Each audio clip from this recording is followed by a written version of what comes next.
Hello and welcome to Film Companion South. In this episode, we're going to be talking about Uppena, directed by Bucchi Babu Sana.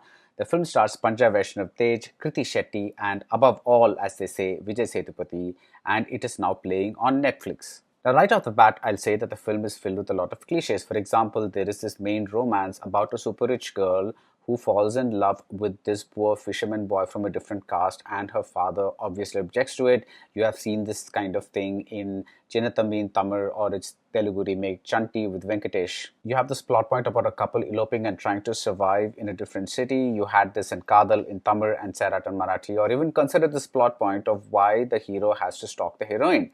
Though he has a very amusing answer for that. At least I found it a little amusing because when his friend asks him, why you're doing that, why don't you just go and tell her that you love her? He says, well, then if she says no, then that's the end of it. But at least if I'm loving her from afar, then I can keep the romance going in my mind for some more time.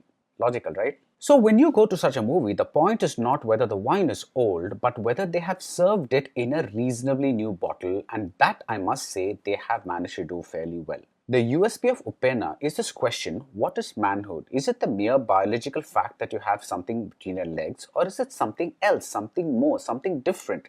A zoology teacher actually tells a class, you cannot handle erections all your life, but you can handle emotions all your life.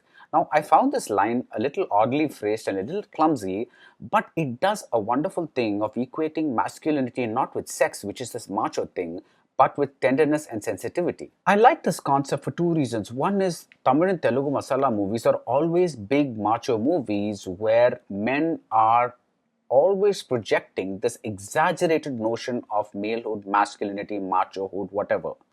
But the second thing is, this is the kind of concept that you would find in an indie movie, an art kind of film, and to find it in this big melodramatic mainstream entertainer calculated to woo masses, large audiences, that's very refreshing. I really like Panja Vaisshnav Tej in this role. He has this role of the angry young man, or rather the angry young fisherman, and he also manages to show a lot of sensitivity without overdoing it. In contrast, Krithi Shetty is pleasant, but she doesn't leave a strong enough impression.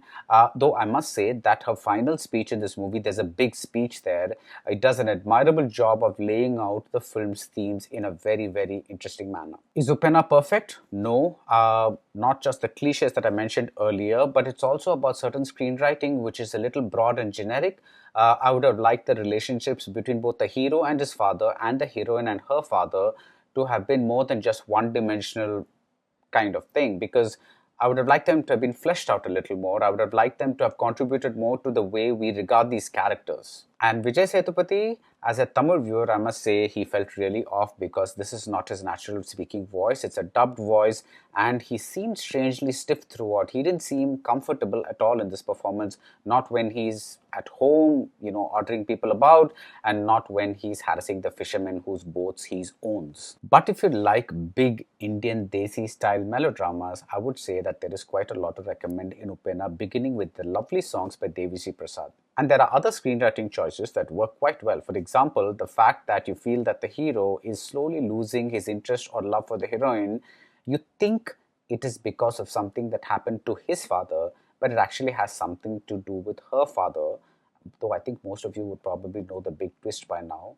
And I like the fact that sex is present constantly as a subtext. There's even a plot point where the fishermen don't venture out into the sea because the fish are now breeding. All of which is just another way of saying that even in a broadly made film like Uppena, it is possible to be interesting, present the cliches in a fairly new manner, try to do something different, or as I said earlier, present old wine in a new bottle.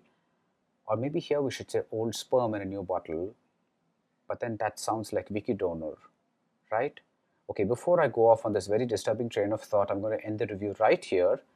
Thank you for watching, and do keep watching Film Companion South.